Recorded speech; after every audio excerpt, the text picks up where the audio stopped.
Hi friends, అందరికీ నమస్కారం. మన బండి తీసుకుని అయితే ఇప్పటికీ 6 సంవత్సరాలు అయితే అవుతుంది. ఈ 6 సంవత్సరాలలో నేను అబ్జర్వ్ చేసిన మైలేజ్ ఎంత వస్తుంది, డ్రైవర్లను పెట్టుకుంటే బెటరా, మనం నడుపుకుంటే బెటరా, బండి ఏమేమి రిపేర్ రాకుండా ఏం చేసుకుంటే బాగుంటుంది అని చెప్పేసి A to Z ఈ వీడియోలో మీకు అయితే ఎక్స్ప్లెయిన్ చేస్తా. ఈ వీడియో మాత్రం తప్పకుండా ఎండ్ వరకు చూడండి, చాలా యూస్ఫుల్ ఉంటుంది. ఈ వీడియోలో మన బండికి ఏదేదైతే ఉంటుందో అన్నీ దాని గురించి A to Z కొన్నప్పటి నుండి మనకు ఒక 5-6 సంవత్సరాలు అయినా కూడా ఏ ప్రాబ్లం రాకుండా ఎట్లుండాలో అదంతా ఈ వీడియోలో ఎక్స్ప్లెయిన్ చేస్తా. నాకు వచ్చిన ప్రాబ్లమ్స్ మీకు రాకుండా చూసుకుంటా నేనైతే, నాకు తెలిసి. ఎందుకంటే నాకు కూడా ఫస్ట్లో కొన్ని ప్రాబ్లమ్స్ వచ్చినాయి, డ్రైవర్ల వల్ల కానీ దేనివల్ల అయినా కూడా కానీ ప్రాబ్లమ్స్ వచ్చినాయి. ఆ ప్రాబ్లమ్స్ అన్నీ మీకు ఇప్పుడు ఎక్స్ప్లెయిన్ చేస్తా. మీకైతే అలాంటి ప్రాబ్లం రాకుండా చూసుకోండి ఇప్పుడే మీరు బండి తీసుకుంటే ఇట్లా. ఓకే, వీడియోలోకి వెళ్ళిపోదాం. బండి అయితే 5039D జాన్ డీర్, ఇది 41 HP తోటి వస్తుంది మనకైతే. దీనికి మైలేజ్ ఎట్లుంటుంది ఏంటిది అనేది ఇప్పుడు ఎక్స్ప్లెయిన్ చేస్తాం మీకు. మనకు ఫస్ట్ రోటావేటర్ చూసుకుంటే, రోటావేటర్కి అయితే గంటల హిసాబ్ తోటి ఉంటుంది మా సైడు. రోటావేటర్ గంటకు వచ్చేసి మామూలుగా ఇసుక భూములు ఉన్నదంటే ఒక 4 నుండి 5 లీటర్లు తాగుతుంది గంటకు. అదే మనకు గట్టి భూములు ఉంటే గిట్ట 5 నుండి 6 లీటర్లు తాగుతుంది, అంతే, పెద్ద డిఫరెన్స్ అయితే ఏముండదు. మా దగ్గర అయితే గంటకు 1500 నడుస్తుంది. అదే కల్టివేటర్ విషయానికి వస్తే, కల్టివేటర్ మా దగ్గర ఎకరం హిసాబు ఉంటుంది అన్నమాట. ఎకరానికి వచ్చేసి 2500 అట్లా నడుస్తుంది ఇప్పుడు. దానికి ఇప్పుడు మనకు ఎకరానికి ఎంత డీజిల్ తాగుద్ది అంటే, కల్టివేటర్ నార్మల్ ఇసుక భూములు అయిందంటే అది ఒక మ్యాక్సిమం ఒక 6 నుండి 7 లీటర్లు తాగుతుంది. అదే కనుక మనకు గట్టి భూములు లాంటివి ఉంటాయి ఇట్లా 7 నుండి 8 లీటర్లు, అంతే, డిఫరెన్స్ అంత ఏమి ఎక్కువ ఉండదు. 1 లీటరు లీటర్న్నర ఎక్కువ ఉంటుంది దానికి దీనికి, అంతే. అలాగే తాగుతుంది కల్టివేటర్ రోటావేటరు. ఇదైతే మైలేజ్ విషయం. ఇప్పుడైతే మనం నడుపుకోవాలా సీట్ అనేది, లేకపోతే డ్రైవర్తో నడిపియాలా అనేది ఇప్పుడు చూద్దాం. మనం నడుపుకుంటే ఎట్లయినా మనకు బెనిఫిట్స్ ఉంటాయి. మనకు ఎట్లాగో టైం ఉండదు, కొందరికి లేబర్లను డ్రైవర్లను పెట్టి నడిపిస్తుంటారు. అది వాళ్ళు నడిపినప్పుడు ఏంటంటే చాలామంది అట్లా ఉంటారని చెప్పట్లేదు, కొంతమంది అయితే వాళ్ళు ఎట్లా పడితే అట్లా నడుపుతారు. నాకు జరిగిన ఎక్స్పీరియన్స్ అయితే నేను చెప్తా. నేను ఫస్ట్ ట్రాక్టర్ తీసుకున్నప్పుడు నార్మల్గా ఒక 2-3 సంవత్సరాలు డ్రైవర్ని పెట్టి నడిపించిన. ఆ 2-3 సంవత్సరాలలో ఇలాంటివి ఫేస్ చేసినానో ఇప్పుడు చెప్తా. ఒక్క సీజను మంచిగానే నడిచింది, అంటే ఒక సంవత్సరం మంచిగానే నడిచింది. సెకండ్ సారి వీల్స్ కొట్టేటప్పుడు ఒక్క సీజన్లో 3 సార్లు గేర్ బాక్స్ రిపేర్ అయింది, 3 సార్లు. ఇక దాన్ని బట్టి చూసుకోండి మీరే ఇలాగా డ్రైవర్లు నడుపుతున్నారో ఏందా అనేసి. వాళ్ళు ఎట్లా అంటే వీల్స్ నడిపేటప్పుడు వాళ్ళు రివర్స్ కొట్టేటప్పుడు 4th గేర్ వేస్తారు, ఎంత దిగబడి ఉన్నా కూడా అట్లనే లేపుతారు. అట్లనే లేపే వరకు ఏంటంటే బండి మీద బాగా లోడ్ పడుతుంది. బాగా లోడ్ పడి అది తీసుకునే లోడ్ కంటే ఎక్కువ తీసుకున్నప్పుడు దాన్ని పికప్ అనేది డౌన్ అయిపోతుంది. దాంట్లో అది ఎక్సెల్స్ అవి ఉంటాయి కదా, అవి ఇరిగిపోవడానికి చాలా మటుకు అవకాశం ఉన్నది. 2 సార్లు ఒకటే సీజన్లో అది ఎక్సెల్ ఇరిగిపోయిందని మీరు అర్థం చేసుకోండి. 2 సార్లు ఒకటే సీజన్లో ఎక్సెల్ ఇరిగిపోయింది.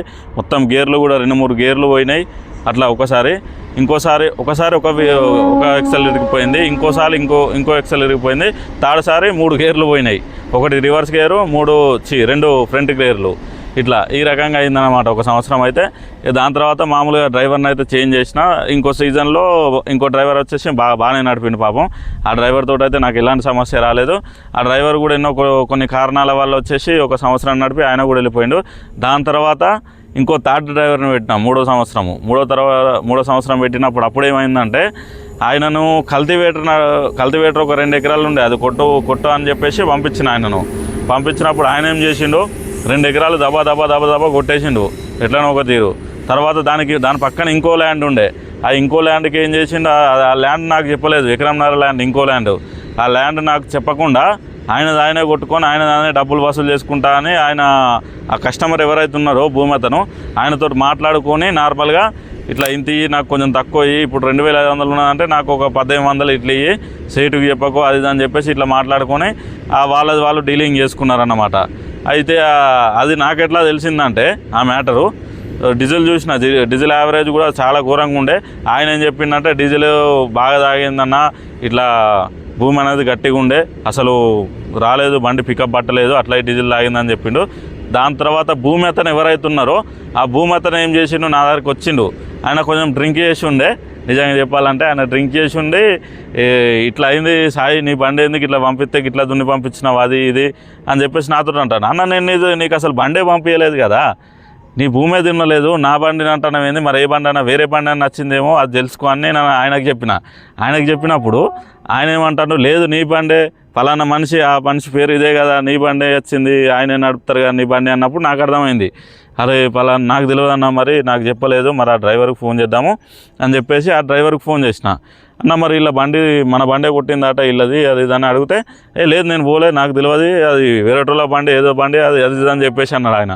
ఇక అప్పుడు అర్థమైంది, మ్యాటర్ అయితే అర్థమైపోయింది. ఇక ఇతను అనేది మనకు తెలియకుండా ఆల్రెడీ ఎకరన్నర దున్నుకున్నాడు అది ఇది అని చెప్పేసి ఆ రకంగా కూడా లాసే. ఈ డ్రైవర్ల వల్ల అన్నీ ఇట్లాంటి లాసులు ఉంటాయి. అందరు డ్రైవర్లు ఇట్లా ఉంటారు అని చెప్పట్లేదు కంపల్సరీ, కాకపోతే కొంతమంది డ్రైవర్లు అయితే ఇట్లుంటారు, బండిని ఖరాబ్ చేసే వాళ్ళు కొందరు ఉంటారు, ఇంకా మళ్ళీ ప్లస్ ఇట్లా తెలియకుండా దున్నుకునే వాళ్ళు ఉంటారు. దున్నుకునే అండి, ఇప్పుడు వాళ్ళకేదో జేబుల ఖర్చు మందం ఒక 200 500 ఆ మందం దున్నుకొని అండి, ఇంత చిన్న ల్యాండ్ ఉంటే ఎకరంన్నర 2 ఎకరాలు దున్నుకుంటే మనకేం మిగులుతాయి దాంట్లో. ఇప్పుడు మనకి ఎకరన్నర దున్నితే మనకు మిగిలేది మామూలుగా అనుకుంటే ఒక మామూలుగా యావరేజ్ తీస్తే ఒక 600-700 మిగులుతుంది డీజిల్కు అది ఇది అంతా డ్రైవర్కు అంతా తీసేస్తే. దాంట్లో అదనే 2 ఎకరాలు దున్నుకుంటే ఇంకా మనకేం వస్తుంది, 10 లక్షలు 12 లక్షలు పెట్టి బండి కొన్న తర్వాత ఏముంటుంది. అది ఆ రకంగా డ్రైవర్లు ఇబ్బంది అయితే ఉంటుంది, చాలా ఇబ్బంది ఉంటుంది. దాన్ని మనం పరిగణలోకి తీసుకొని డ్రైవర్లు నడిపేటప్పుడు కొంచెం అబ్జర్వ్ చేస్తూ ఉండాలి. మనం ఏంటంటే అటు వెళ్తూ ఉండాలి. నేను నమ్మకంతో ఆయన మీద అబ్జర్వ్ చేయకుంటున్నా, అతను అనేది ఇట్లా చేసిండు. అతను ఈ వీడియో చూసినా నాకేం ప్రాబ్లం లేదు, ఎందుకంటే తెలిసిన మ్యాటరే, ఆయనకు కూడా తెలుసు, అందరికీ తెలుసు ఈ మ్యాటరు. అందుకే ఆయన పేరు అనేది మనం తీసుకుంటలేము. కాకపోతే అది లాస్ ఎప్పుడైనా ఒకరిని ముంచాలని చూస్తే వాళ్ళే మునుగుతారు అదన్నమాట. కాబట్టి డ్రైవర్లను నమ్మకస్తులను పెట్టుకోండి. మంచిగా మనకు బండి ఉన్నప్పుడు ఒక్కోసారి వెళ్ళి చూడాలి. మనం ఏదో ఇంట్లో కూర్చొని ఉంటాం అనుకుంటే సెట్ కాదు. ఇక దాని తర్వాత ఏంటంటే ఇక 3 సంవత్సరాలు అయిపోయింది. 3 సంవత్సరాల తర్వాత ఇదంతా సెట్ కాదు అది ఇది అని చెప్పేసి ఇక నేనే దిగిన ఫీల్డ్లోకి. నేనే దిగి ఇక 2 సంవత్సరాల నుండి నేనే కొడతా ఉన్నా. ఇక ఏదైనా కూడా నేను దిగినప్పటి నుండి బండికి ఏం ప్రాబ్లం ఉన్నా కూడా చిన్న ప్రాబ్లం ఇట్లా చూసుకొని చేసుకుంటూ ఉంటున్నా. నాకేందంటే ఏదైనా ప్రాబ్లం వచ్చిందంటే దాన్ని చేపియాలి, దాన్ని చేపించకపోతే నాకు మనసున పట్టది. ఆ ప్రాబ్లమ్ని కంపల్సరీ చేపిస్తేనే నాకు సాటిస్ఫాక్షన్ ఉంటుంది. ఎందుకంటే దాంతో ఇంకోటి పోతుందండి. ఇప్పుడు మనకు పలానా ఒకటి ఏదైనా రిపేర్ అయింది, సపోజ్ ఏదైనా రిపేర్ అయింది, దాంతో అది ఒకటే పోదు, దాని తర్వాత ఇంకోటి దాని తర్వాత ఇంకోటి, దాంతో రిలేటెడ్ ఏదైతే ఉంటుందో అవన్నీ పోతూ ఉంటాయి అన్నమాట. కాబట్టి ఏదైతే పలానా రిపేర్ అయిందో దాన్ని ఫస్ట్ చేయించుకుంటా ఉన్నాను రిపేర్ని. ఇదే నా సజెషన్ ఒకటి. మన వీడియోలు కూడా అన్ని రిపేర్ రిలేటెడ్ వీడియోసే ఉంటాయి. మీరు చూడకపోతే కనుక చూడండి. ఎలాంటి రిపేర్కైనా మన వీడియోస్లో అది సొల్యూషన్ అనేది 100% ఉంటుంది. నాకేందంటే ఇప్పుడు కొత్తగా తెలుసుకోవాలి. ఏదైనా కూడా బండి మనం నడుపుతున్నాం అన్నట్టు కాదు. మనం బండి నడిపినప్పుడు ఆ బండి ఏంది, దానికి ఏమేమి సమస్యలు వస్తాయి, ఏమేమి వస్తాయి అనేది ఇట్లా తెలుసుకుంటూ ఉండాలి. నాకు తెలుసుకోకుండా కొంచెం బుక్స్ చూసి అయినా మెకానిక్లను అడిగైనా ఇట్లాంటి కొత్త విషయాలు తెలుసుకొని మీ అందరితో పంచుకోవాలని నాకు ఉంటుంది. కాబట్టి ఇక నేను అనేది యూట్యూబ్ ఛానల్ అనేది స్టార్ట్ చేసిన. మెయిన్గా సమస్యల విషయానికి వస్తే కనుక చిన్న సమస్యలే వస్తాయి. ఆ చిన్న సమస్యను మనం సాల్వ్ చేసుకోవాలి ఫస్టే. ఆ సాల్వ్ చేసుకుని ఏడలా మనకు దాంతో ఇంకా పెద్ద సమస్యలు అనేది వస్తూ ఉంటాయి అన్నమాట. అది ఈ డ్రైవర్ల వల్లనైతే ఇది మన టాపిక్ ఏడికో పోతుంది, అది ఓకే వదిలేయండి. అది మా డ్రైవర్ల వల్లనైతే ఇన్ని సమస్యలు వస్తూ ఉంటాయి. డ్రైవర్ని పెట్టుకోండి, తప్పు లేదు. కాకపోతే మీరు డ్రైవర్ని పెట్టినప్పుడు కంపల్సరీ మీ బండిని అయితే అబ్జర్వ్ చేసుకుంటూ ఉండాలి, తాపకోసారి పోతే చూస్తూ ఉండాలి అప్పుడప్పుడు. లేకపోతే ఇప్పుడైతే జీపీఎస్ అనేటిది వచ్చినాయి, బండి ఎక్కడికి మూవ్ అవుతుంది, ఏం చేస్తుంది అనేవి అన్నీ తెలుస్తున్నాయి. లేకపోతే జీపీఎస్ లేకున్నా కూడా చిన్న డివైస్ పెట్టుకోండి, అదేం పెద్ద ఖర్చు కాదు. మా అంటే ఒక 2-3 వేలలో అయిపోతుంది. జీపీఎస్ పెట్టుకుంటే మన బండి ఏడ తిరుగుతుంది, ఏ లొకేషన్లో తిరుగుతుంది, ఎంట కొడుతుంది అనేదంతా బండి స్టార్ట్ అయినప్పటి నుండి మీకు ఎండ్ అయ్యే వరకు ఆ జీపీఎస్ అనేది ఎక్కడెక్కడ ఉంది, ఏమేమి చేస్తుంది అనేది చూపిస్తుంది. అదన్నది మీరు తెలుసుకోవాలి. అది తెలుసుకొని అది పెట్టించుకోండి కంపల్సరీ. మనకు 2000 అనేది మ్యాటర్ కాదు.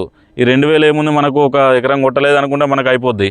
కాకపోతే అది ఇప్పుడు మనకు ఇప్పుడు ఒక 2-3 ఎకరాలు బయట కొట్టుకుంటే అది ఎంత లాస్ అయిపోద్ది. మనకు లాసు, పైసలు రావు, మళ్ళీ మన డీజిల్ బొక్క ఈ ట్రాక్టర్ నుండి. అందరు డ్రైవర్లు ఇలాగే ఉంటారని నేను చెప్పాను ఖచ్చితంగా. చాలామంది డ్రైవర్లు అనేటోళ్ళు చాలా మంచి వాళ్ళు ఉంటారు. కాకపోతే నాకు దొరికిన డ్రైవర్లు అయితే ఇట్లున్నారు. నాకు దొరికిన వాళ్ళు కూడా ఒకరు మధ్యలో దొరికిన డ్రైవర్ అయితే చాలా మంచోడు ఉన్నాడు. ఫస్ట్ అయినా కూడా మంచోడే, కానీ వానికి బండి నడపరాక అన్ని ప్రాబ్లమ్స్ వచ్చినాయి అన్నమాట. అది కాబట్టి అందరు డ్రైవర్లు మాత్రం ఎవరు ఏమనుకోకండి. నాకు దొరికిన డ్రైవర్ల గురించి నేను చెప్పిన, చాలామంది మంచి డ్రైవర్లు ఉంటారు. దాని తర్వాత 3 సంవత్సరాలు అయిన తర్వాత ఇక నేనే ఎక్కిన బండి ఫీల్డ్ మీదకి, నేనే బండి నడుపుతున్నా 3 సంవత్సరాల నుండి. ఇప్పుడు 2 సంవత్సరాలు అవుతుంది దగ్గర. కాకపోతే నాకు వచ్చిన ఏంటంటే నాకు కల్టివేటర్ వచ్చు, రోటవేటర్ వచ్చు, ఇలాంటి ఈ పొడి దుక్కులలో ఏదైతే ఉంటాయో అదన్నీ నాకు వచ్చు. వీల్స్ నాకు రాదు, అదో పెద్ద ప్రాబ్లం వచ్చి పడింది. దానివల్ల ఏంటంటే మాకు ఇటు కొన్ని ఎకరాలు ఉంటాయి, అవతల కొన్ని ఎకరాలు ఉంటాయి, మధ్యలో ఒక వాగు లాంటిది ఉంటుంది అన్నమాట. ఆ వాగు లాంటి దాని మధ్యలో నుండి దాటేసి మనం వెళ్ళాలి. అది మనది ఒక్కటే బండి కొడుతుంది. ఇటు ఒక 20-30 ఎకరాలు ఇటు ఉంటాయి, అటు ఒక 20 ఎకరాల దగ్గర ఉంటాయి. మధ్యలో వాగు ఉంటుంది. ఆ వాగు దాటేసి పోవాలి వీల్స్ కొట్టేటప్పుడు మనము. అదే మనం అట్లా ఇంకో రోడ్డు కూడా ఉంది, రోడ్డు మీద నుండి పోతే ఒక 3 కిలోమీటర్లు పడుతుంది, ఇటు నుండి పోతే ఒక 1/2 కిలోమీటర్ అట్లా ఆ డిస్టెన్స్ అనేది పడుతుంది అన్నమాట. అప్పుడు ఏమైందంటే నాకు వీల్స్ రాదు అది కాబట్టి నేను ఒక అతన్ని పెట్టిన 3వ సంవత్సరం కూడా వీల్స్కు ఆయనను పెడితే ఆయన ఏం చేసిండు, వాటర్లో నుండి పోనిస్తున్నాడు. వాటర్లో నుండి పోనిచ్చేటప్పుడు ఏమైందంటే అది నీళ్ళు అనేటివి మామూలుగా వెళ్ళి చూసినాం, మామూలుగా ఇంతనో ఉండే దాని మధ్యలోకి పోయే వరకు ఏంటంటే స్టక్ అయిపోయింది బండి. స్టక్ అయిపోయినప్పుడు ఏమైంది, మనకిప్పుడు ఎయిర్ ఫిల్టర్ అనేది మన బండిది ఎప్పుడైనా కూడా కిందికి ఉంటుంది. స్వరాజు మహీంద్రాకు ఉన్నట్టు ఇట్లా పైనకు ఉండదు అన్నట్టు ఎయిర్ ఫిల్టరు. ఈ ఎయిర్ ఫిల్టరు ఇది ఎయిర్ ఫిల్టర్ అన్నమాట. మనకేంది దూరం నుండి చెప్పటేం కాదు, మనకేంది ఈ ఎయిర్ ఫిల్టర్లో నుండి నీళ్ళు పోయినప్పుడు ఏకదమ్ ఈ ఎయిర్ ఫిల్టర్ నుండి మనకు ఇంజన్కి వెళ్ళిపోతుంది అన్నమాట. అది ఆ డ్రైవర్కి తెలియదు. పాపం ఆ డ్రైవర్ మంచి మనిషే, కాకపోతే ఎయిర్ ఫిల్టర్లో నుండి ఆయన మహేంద్ర నడిపిన మనిషి అన్నమాట. కాబట్టి ఈ ఎయిర్ ఫిల్టర్ నుండి నీళ్లు గుంజుకొని మొత్తం ఇంజన్లోకి వెళ్ళిపోయినాయి. అట్లా 3వ సంవత్సరం కూడా చాలా ఇబ్బంది పడైంది నేను డ్రైవర్ ఉన్నప్పుడు కూడా అది. కాబట్టి కంపల్సరీ జాన్ డీర్ బండి ఉన్న వాళ్ళు ఎప్పుడైనా కూడా ఈ ఎయిర్ ఫిల్టర్ని ఏం లేదు, సింపుల్ మనం వాటర్లో నుండి పోతున్నాం అన్నప్పుడు ఇట్లా ఈ రకంగా పైనకి పెట్టుకోండి. ఇట్లా జస్ట్ తింపుతో అయిపోద్ది. ఇంత గ్యాప్ వస్తుంది మనకు, జానన్నర గ్యాప్ ఇట్లా పైనకి వెళ్ళిపోయినప్పుడు ఈ లెవెల్లోకి వాటర్ వచ్చినప్పుడు మాత్రమే మనకు దీనిలోకి పోవడానికి అవకాశం ఉంటుంది. ఇప్పుడు ఏంటంటే ఇప్పుడు మనకు ఇది ఒక 2 ఇంచులు ఉంటుంది, ఇది ఒక 2 ఇంచులు ఉంటుంది, ఇంత డౌన్ ఉంటుంది. అదేదో మనం ఇట్లా పైనకి పెట్టుకుంటే ఈ గ్యాప్ అనేది ఇంత పెరుగుతుంది. అది లేదు ఇంకా మనకు వాటర్ ఎక్కువ ఉంటాయి, కొంచెం కంపల్సరీ మనం దాటే అవకాశం ఉంటుంది అన్నప్పుడు ఈ రబ్బర్ ట్యూబ్ లాంటిది ఉంటుంది. ఈ ట్యూబ్ లాంటిది తీసేసి డైరెక్ట్ ఇట్లా పైనకి పట్టుకోవాలి. ఇట్లా పైనకి పట్టుకుంటే ఇంకో 2 జానలు కింద నుండి 2 జానలు పైనకి వెళ్ళే అవకాశం ఉంటుంది అన్నమాట. ఆ రకంగా కూడా బెనిఫిట్ ఉంటుంది. ఖచ్చితంగా మీరు ఏదైనా వాటర్లో నుండి దాటినప్పుడు మాత్రం దీన్ని కిందికి చేసి మాత్రం పోనీయకండి. దీన్ని కిందికి చేసి పోనీయడం వల్ల నాకు దగ్గర ₹1,00,000 దాకా లాస్ అయిపోయింది. ఇంజన్ మొత్తం చేయించిన, ఇంజన్ ఒకటి అయింది, ప్లస్ నాకు అర్థం కాలే ఆ రోజు వాగులో దిగి ఉన్నప్పుడు ఏంటంటే ఒక గంటన్నర 2 గంటల దాకా ఉండే ఆ వాగులనే. ఫ్లో కూడా ఫుల్ ఫ్లో వచ్చింది, వాగు ఫ్లో. దానివల్ల ఏమైందంటే మనకి గేర్ ఆయిల్ కూడా చేంజ్ చేసే అవసరం వచ్చింది. గేర్ ఆయిల్ ఎట్లా చేంజ్ చేసినామంటే ఇవి బాగానే ఉన్నాయి, కాకపోతే ఆ ఫ్లో ఎక్కువ వచ్చే వరకు ఏంటంటే ఒక కొంచెం బొట్లు చిన్న బొట్లు పోయినట్టు పోయి దీని లోపల నుండి గేర్ ఆయిల్లోకి కలిసిపోయింది అన్నమాట వాటరు. 2-3 రోజులు ఏమనిపించలేదు. 2-3 రోజులు అయిన తర్వాత ఈ వాటర్ మన ఆయిల్ ఉంటుంది కదా, గేర్ ఆయిల్ అనేది ఏదైతే ఉంటుందో ఆ గేర్ ఆయిల్ మొత్తం వైట్ కలర్లోకి చేంజ్ అయినమాట. వాటర్ పడ్డప్పుడు ఎప్పుడైనా కూడా గేర్ ఆయిల్ అనేది మనకు ఒక కలర్ ఉంటుంది, సర్టన్ కలర్ అనేది, ఆ కలర్ అనేది వైట్ కలర్లోకి చేంజ్ అయ్యి పెరుగు ఎట్లా గడ్డలు అవుతుంది, ఆ రకంగా గేర్ ఆయిల్ అవుతుంది అన్నమాట వాటర్ పడ్డప్పుడు. 3 రోజులకు అట్లా అయిపోయింది. దానివల్ల కూడా ఒక లాసే. ఆ గేర్ ఆయిల్కి వచ్చేసి 14,000 అయింది. మళ్ళీ ఆ గేర్ ఆయిల్ ఎక్కడెక్కడికైతే సప్లై ఉంటుందో ఆ సప్లై ఉన్న పార్ట్స్ అన్నీ మళ్ళీ కడిగిపోయాలి, దానికో 10,000 ఖర్చు. అది ఆ 10,000 ఈ 14,000 ఈ 24,000 ఈ రకంగా లాసు. ఆ నీళ్ళ వల్ల ఇంజన్ చేపేయడానికి ₹1,00,000 లాసు. మొత్తం 1,24,000 3వ సంవత్సరం కూడా లాస్ అయినా అన్నమాట నేను. ఎందుకంటే మనకు దాని గురించి తెలియదు, దాని గురించి తెలియదు. ఆ ఫీల్డ్లో ఉన్నా కూడా మనం అంత పట్టించుకోలేదు. 3 సంవత్సరాల తర్వాత ఇప్పుడు పట్టించుకున్నా కూడా వీల్స్ నడుపురు రాదు కాబట్టి ఈ రకంగా లాస్ అనేది అయినా నేను కూడా. ఈ లాస్లు అయిన తర్వాతనే నాకు అనిపించింది ఏదో ఒకటి చేయాలి, ఏదో ఒకటి చేసి ఇట్లా లాస్ కాకుండా ఉండాలి, ఖచ్చితంగా దీని గురించి అన్నీ తెలుసుకోవాలని అప్పటి నుండి నేను రీసెర్చ్ అనేది స్టార్ట్ చేసిన అన్నమాట. స్టార్ట్ చేసి చిన్న మ్యాటర్ దగ్గర నుండి తెలుసుకుంటూ ఉండడం అప్పటి నుండి నాకు షురూ అయిపోయింది. అప్పటి నుండి ఇప్పటి వరకు ఒక్క చిన్న రిపేర్ కూడా రాలే నాకు. ఏమైనా వచ్చిందంటే ఇంజిన్ ఆయిల్ చేంజ్ చేసుకుంటా అంతే. మొన్నట్లో ఒకటి హైడ్రాలిక్ది పోయింది, అది కూడా ఎందుకంటే బ్రేక్ లైనర్లు పోయినాయి, అది కూడా ఒక ఎక్స్పీరియన్సే. మనకు అది పోయింది అనుకొని బాధపడద్దు. ఆ బాధపడితే మనం ఏం చేయలేము. ఆ రోజే నేను అసలు ట్రాక్టర్ అమ్ముకోవాలన్నా ఉంచుకోవాలన్నా, ఇన్ని రిపేర్లు వస్తాయి 3 సంవత్సరాలు కాకుండా, మనం చేసింది ఇంత మనకు తక్కువ పైసలు వస్తున్నాయి, పెట్టుబడి ఎక్కువ పోతుంది, మనకు కష్టం వేస్ట్ అవుతుంది, అది ఇదని అమ్మే సిచ్యువేషన్ ఉండే నాది ఆ రోజు. ఎప్పుడైతే వాటర్లో పోయిందో అప్పుడు 1,24,000 అంటే మామూలు మ్యాటర్ కాదు కదా. మనం కొట్టిన దానికంటే ఎక్కువ ఖర్చు వచ్చింది. దాంట్లోనే అమ్ముదాం అనుకునే సిచ్యువేషన్లోనే వద్దు ఎట్లయితే అట్లా నేను నాకేంటంటే ఒక పట్టు పట్టినా అంటే ఆ పట్టును అది లాస్ కానీ లాభం కానీ దానిలో మనము విన్ అయి చూపెట్టాలి. అది నా పట్టుదల అనేది. కాబట్టి ఏదేమైనా కూడా దాని తర్వాత నుండి నేనే పట్టి అన్నీ నేర్చుకున్నా. పోయిన సీజన్లో వీల్స్ కూడా నేర్చుకున్నా. ఒక చిన్న గేర్ పోలేదు, ఒక చిన్న ఏం కాలేదు. 2 సంవత్సరాల నుండి ఇప్పటి వరకు నా చేతిలో బండి ఉన్నప్పటి నుండి ఓన్లీ మనకు పోయిందనేది బ్రేక్ లైనర్లు. ఈ బ్రేక్ లైనర్లు కూడా 5 సంవత్సరాలు అవుతుంది కదా మన బండి తీసుకొని. 5 సంవత్సరాల నుండి ఒక్కసారి కూడా అయిపోయాలి. ఇప్పుడే బ్రేక్ లైనర్లు కూడా వేయించిన. ఆ బ్రేక్ లైనర్ల వల్ల కొంచెం ఆయిల్ కూడా చేంజ్ చేయాల్సి వచ్చింది. అది కూడా ఒక డిఫరెన్స్ ఎక్స్పీరియన్సే మనకు. కాకపోతే ఈ 2 సంవత్సరాల నుండి మాత్రం మేజర్ రిపేర్స్ మాత్రం ఏం రాలేదు. ఆ రకంగానైతే 2 సంవత్సరాల నుండి నాకైతే ఎలాంటి ప్రాబ్లం లేకుండా ఇప్పటివరకు నడుస్తుంది. చాలా సంతోషంగా ఉంది. ఎందుకంటే మనం నడిపినప్పుడు ఆ ఫీల్ వేరే ఉంటుంది. మనం నడిపిన కొద్దీ నడపాలన్న ఉత్సాహం అనేది ఉంటుంది ఖచ్చితంగా. ఇప్పుడు మన 5039D దీని మైలేజ్ ఎట్లా వచ్చింది, డ్రైవర్లను పెట్టుకుంటే మంచిగా ఉంటుందా లేకపోతే మనం నడుపుకుంటే మంచిగా ఉంటుందా అనేది మీకు ఒక అవగాహన వచ్చింది అనుకుంటా. కాబట్టి ఇప్పుడు ఈ బండి కొనాలా వద్దా, ఏ ఫీల్డ్లో అయితే ఈ బండి మంచిగా ఉంటుంది, ఎన్ని ఎకరాలు ఉన్న వాళ్ళకి మంచిగా ఉంటుంది, దీంతో వీల్స్ కొడితే బెటరా లేకపోతే మామూలుగా ఈ ప్లేన్ జాగలు ఇది మన పొడి దుక్కుల్లో వాడితే మంచిదా అనేది ఇప్పుడు తెలుసుకుందాం. వీల్స్ అనేది మాత్రం నాకు తెలిసి ఖచ్చితంగా దీనికి పికప్ అనేది కొంచెం తక్కువ ఉంటుంది. వీల్స్ కొట్టాలంటే మీరు 5042D అని ఒకటి ఉంటుంది. ఆ బండికి 44 HP ఉంటుంది. అది వీల్స్లో మాత్రం సూపర్ పర్ఫార్మెన్స్ అనేది ఇస్తుంది. ఇది కూడా ఇస్తుంది మనకి. ఎప్పటి వరకు ఇస్తుంది? రిపేర్ కానన్ని రోజులు కొత్తగా ఉన్నప్పుడు ఒక 2-3 సంవత్సరాల వరకు ఇస్తుంది. దాని తర్వాత ఒక్కసారి రిపేర్ అయిందా మనకు అది కోలుకోదు. ఇక నాది ముందే మళ్ళీ వాటర్లోకి పోయింది కాబట్టి కొంచెం పికప్ అనేది కంపల్సరీ. మన ఇంజన్ ప్రాబ్లం వచ్చింది కాబట్టి డౌన్ అయిపోయింది. ఇంజన్ ప్రాబ్లం వచ్చిన బండి ఏదైనా కూడా పికప్ డౌన్ అవుతుంది. ఇంజన్ ప్రాబ్లం రాకుండా చూసుకోండి మీరు. ఏదైనా కూడా మీకు గేర్ బాక్స్ ప్రాబ్లం కానీ, లైనర్లు కానీ, క్లచ్ ప్లేట్లు కానీ, ఇవన్నీ దేనికి ఏమైనా కూడా ఏం కాదు. ఇంజన్లో ప్రాబ్లం వచ్చిందా, ట్రైన్ వెళ్తుంది, ఒక్క నిమిషం అండి. ఇంజన్లో ప్రాబ్లం వచ్చిందా అది మాత్రం మనకు చాలా మైనస్ పాయింట్. ఇప్పుడు మనకు సటన్ ఇక్కడ ఒక బొక్క ఇరిగిందండి. ఇక్కడ ఒక బోన్ ఇరిగింది. ఈ బోన్ ఇరిగిన తర్వాత దీన్ని మళ్ళీ మనం అతకబెట్టిస్తాము. రాడ్ అట్లాంటిది ఏదైనా వేసి, రాడ్ లాంటిది వేసి అతకబెట్టిస్తాం. ఆ అతకబెట్టించిన తర్వాత దానికి బలం ఎంత ఉంటుంది? తగ్గిపోద్ది. ఎట్లయినా దాంతో ఇంకంత వెయిట్లు లేపలేము, అట్లాంటివన్నీ ఉంటాయి అన్నమాట. ఇది కూడా అంతే. మనకు సర్టన్ ఒక ఇంజన్లో ఒకసారి ప్రాబ్లం వచ్చిందంటే దాని పికప్ అనేది కంపల్సరీ డౌన్ అవుతుంది. మీరు ఇంజన్లో ప్రాబ్లం మాత్రం ఏం రానిచ్చుకోకుండా చూసుకోండి. అప్పుడు మీకు బండి అనేది ఎంతో పికప్ తోటి ఉంటుంది. ఎంత మంచిగా అంటే అంత మందిగా నడుస్తుంది అనమాట. మనకి ఇంజన్ ప్రాబ్లం వచ్చిన వల్ల ఏమైందంటే ఇప్పుడు వీల్స్ నడిపేటప్పుడు కొంచెం డౌన్ అవుతుంది పికప్. అంతకుముందు లోడ్ 4th నడుపుతుండే మనం వీల్స్. అది ఫస్ట్ సాల్ అయినా సెకండ్ సాల్ అయినా కూడా. ఇప్పుడు ఏంటంటే ఫస్ట్ సాలు లోడ్ 4th నడుస్తుంది, మంచిగానే తిరుగుతుంది. ఈ సెకండ్ సాల్కి వచ్చే వరకు ఏంటంటే భూమి కొంచెము లూజ్గా ఉన్నా కూడా మనకు లోడ్ తాటు పడుతుంది, పికప్ మొత్తం డౌన్ అయిపోతుంది. దానివల్ల ఆ రకంగా చిన్న ప్రాబ్లమ్స్ అయితే వస్తూ ఉంటాయండి. ఖచ్చితంగా మీరు ఇంజన్లో మాత్రం ఎలాంటి ప్రాబ్లం రాకుండా చూసుకోండి. ఈ బండి బెటరే. 5039 అనేది మైలేజ్ బాగా వస్తుంది అన్నిటికంటే. జాన్ డీర్లో మైలేజ్ రావాలంటే మీకు 5039 ఇంకోటి బండి అనేది ఏది లేదు. కాకపోతే పికప్ అయితే కంపల్సరీ డౌన్ ఉంటుంది.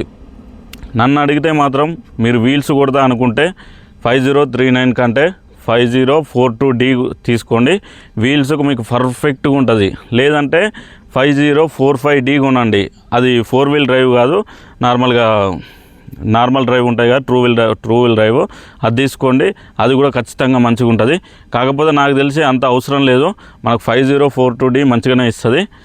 ఇక మనకు రోటవేటరు ఇట్లాంటి బురదలో వేసుకుంటాం అనేటప్పుడు దానికే తీసుకోవాలనుకుంటే 5045D అని చెప్పినా కదా ఇప్పుడు, దాంట్లోనే 4 వీల్ డ్రైవ్ వస్తుంది. అది పర్ఫెక్ట్గా ఉంటుంది. మీకు రోటవేటర్ బురదలో వేయడానికి పర్ఫెక్ట్గా ఉంటుంది. చిన్న బండి మంచిగా ఉంటుంది. మైలేజ్ కూడా సూపర్గా ఇస్తుంది. ఫుల్ సక్సెస్ఫుల్ అయి ఉంది ఆ బండి కూడా. కాబట్టి ఆ బండి అయితే మనకు బురదలో రోటవేటర్ వేసుకోవడానికి పొలాలలో దీనిలో వేస్తాం కదా, దానికి వచ్చేసి ఆ బండి అనేది చాలా బెటరు. ఆ బండిని మాత్రము 5045Dని బురదలో తీసుకోండి, అది బెటరు. దీన్ని వచ్చేసి మామూలుగా ట్రాలీ వర్క్ అయితే బాగా యూజ్ చేయొచ్చు అండి. ప్లస్ మామూలుగా బయట జుక్కులు అట్లాంటి వాటికి కూడా సెట్ అవుతుంది బాగానే. ఇంకోటి ఏంటంటే వీల్స్లో కూడా సెట్ అవుతుంది. వీల్స్లో నాకు ఫస్ట్ విపరీతంగా అసలు వీల్స్ కూడా బాగా కొట్టింది. ఎప్పుడైతే ఇంజన్ ప్రాబ్లం వచ్చిందో అప్పుడు కొంచెం పికప్ డౌన్ అయిపోయింది. దానివల్ల ఇదన్నీ వస్తున్నాయి. ఇప్పుడు మీరు ఏంటంటే 50 కొత్తగా తీసుకునే వాళ్ళు ఏమంటే ఇప్పుడు 5042D 44 HP తోటి వస్తుంది. ఇప్పుడు దాంట్లోనే గేర్ ప్రో వర్షన్ అని వస్తుంది, అది తీసుకోండి, మీకు చాలా యూస్ఫుల్ ఉంటుంది. ఇదేంటంటే తక్కువ మైలేజ్ వస్తుంది, మంచిగా ఉంటుంది అని తీసుకోకండి. ఏంటంటే తక్కువ మైలేజ్ వచ్చినా కూడా మీకు పని అనేది స్లోగా జరుగుతుంది. ఇక్కడ ఏంటంటే మీరు అబ్జర్వ్ చేస్తే మైలేజ్ తక్కువనే వస్తుంది, పని అనేది స్లోగా జరగడం వల్ల ఏంటంటే మనకు డీజిల్ అనేది అక్కడ యావరేజ్ అనేది మొత్తం పోతుంది. అదేంటంటే మనకు డీజిల్ ఒక మామూలుగా ఒక ఎకరం కొట్టే అంత లోపల 1 లీటర్ ఎక్కువ తాగుతుంది. కాకపోతే పని అనేది ఫాస్ట్గా అయిపోతుంది. మనకు అక్కడ పని అనేది ఫాస్ట్గా అయిపోవడం వల్ల డ్రైవర్కి కూడా జల్దీ అయిపోతుంది, సేటుకు కూడా ఒక ఎకరం కొట్టుకోవడానికి అవకాశం ఎక్కువ ఉంటుంది. ఈ రకంగా మనకు అక్కడ బెనిఫిట్స్ అనేది చాలా ఉంటాయి అన్నమాట. కాబట్టి మీరు తక్కువ HP ఉన్న ట్రాక్టర్ ఎప్పుడు తీసుకోకండి. మేము ఏంటంటే అప్పుడు మైలేజ్ కోసం ఆశపడి ఇట్లా తీసుకున్నాం, మాకు చెప్పేవాళ్ళు ఎవరు లేకుండే అట్లా అయిపోయింది. ఖచ్చితంగా వీల్స్ కొట్టేవాళ్ళు 5042 తీసుకోండి. అదే కాకుండా మీరు ఇప్పుడు రోటావేటర్ బురదలో నడుపుతాం, కొంచెం హెవీ వర్క్స్ ఉన్నాయి మాకు అనుకుంటే 5045D 4-wheel డ్రైవ్ తీసుకోండి. లేదంటే 5050D తీసుకోండి, ఇంకా సూపర్ ఉంటుంది. కాకపోతే 5050D అనేది కొంచెం ఎక్కువ ల్యాండ్ ఉన్న వాళ్ళు తీసుకోవాలి. మనకు నార్మల్గా కొన్ని ఉంటాయి కాబట్టి మనకైతే అవసరం లేదు.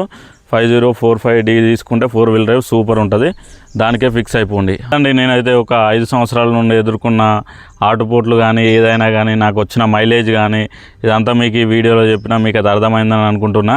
ఈ వీడియో కూడా ఎంతో కొంత యూస్ఫుల్ ఉంటుంది అనుకుంటున్నా. డ్రైవర్లను కూడా నేను ఎప్పుడూ తక్కువ చేసి మాట్లాడలేదండి. నాకు దొరికిన డ్రైవర్లు అనేది కొంచెం ఇట్లా ఉన్నారు, కానీ అందరు డ్రైవర్లు అయితే అట్లా ఉండరు. అందరు చాలా మంచి డ్రైవర్లు ఉంటారు, సేటు నమ్మి పనిచేసే డ్రైవర్లు. అలాంటి వాళ్ళ గురించి అయితే నేను ఈ వీడియో చేయట్లేదు. నాకు దొరికిన డ్రైవర్ల గురించి నేను ఎక్స్ప్లెయిన్ చేసిన, నా సొంతగా నాకు వచ్చిన ప్రాబ్లమ్స్ గురించి. కాబట్టి డ్రైవర్లు మాత్రం ఎలాంటి ఫీల్ కాకండి. డ్రైవరు ఏమైనా ఫీల్ అయితే ఇట్లా వాళ్ళకు సారీ చెప్తున్నా, ఎందుకంటే అందరినీ కలిపి ఏమనలేదు. ఎప్పుడు కూడా నేను అందరిని అనలేదు. అప్పుడు చెప్పినప్పుడు కూడా ఓన్లీ నాకు జరిగిన సంఘటనలనే చెప్పిన, కాబట్టి డ్రైవర్లు మాత్రం ఏం ఫీల్ కాకండి. ఎంతో కొంత యూస్ఫుల్ అయింది ఈ వీడియో అని మీకైతే అనుకుంటున్నా. తెలియని విషయాలు కూడా ఎన్నో చెప్పిన. మెయిన్గానైతే వాటర్లో పోయేటప్పుడు మాత్రం ఆ ఎయిర్ ఫిల్టర్ ఏదైతుందో ఆ ఎయిర్ ఫిల్టర్ని పైకి చేసుకొని కంపల్సరీ వెళ్ళండి. ఒక్కసారి ఇంజన్ రిపేర్ వచ్చిందనుకో మీకు నరకంగా అనిపిస్తుంది, బండి మాత్రము మొత్తం పికప్ డౌన్ అయిపోతుందండి. ఓకే, ఈ వీడియోనైతే ఇంతతో సమాప్తం చేస్తున్నా. ఇప్పటి నుండి అయితే మనకు కంటిన్యూగా రెగ్యులర్గా వీడియోలు అయితే రిపేర్ వీడియోస్ కానీ ఏదైనా వీడియోస్ కానీ వస్తూనే ఉంటాయి. ఇన్ని రోజులు నాకు కొంచెం ఫీవర్ వచ్చిందండి, దానివల్ల ఒక 5-6 రోజులు మనకు వీడియోలు రాకుంటుండే, ఏమనుకోకండి. ఖచ్చితంగా మీకు యూస్ఫుల్ అయ్యే వీడియోస్ అది ఇస్తా, ఏ వీడియో తీసినా కూడా. కాబట్టి అందరూ మన ఛానల్ని సబ్స్క్రైబ్ చేసుకోండి. ఓకే అండి, ఈ వీడియో నచ్చితే కనుక లైక్ చేయండి, షేర్ చేయండి, సబ్స్క్రైబ్ చేయండి. ట్రాక్టర్ ఉన్న ప్రతి వాళ్ళకి ఈ వీడియో షేర్ చేయండి. ఖచ్చితంగా ట్రాక్టర్ ఉన్న వాళ్ళ కోసమే నేను వీడియోలు చేస్తూ ఉంటా. ట్రాక్టర్ వాళ్ళకి మాత్రం కంపల్సరీ యూజ్ అవుతుంది.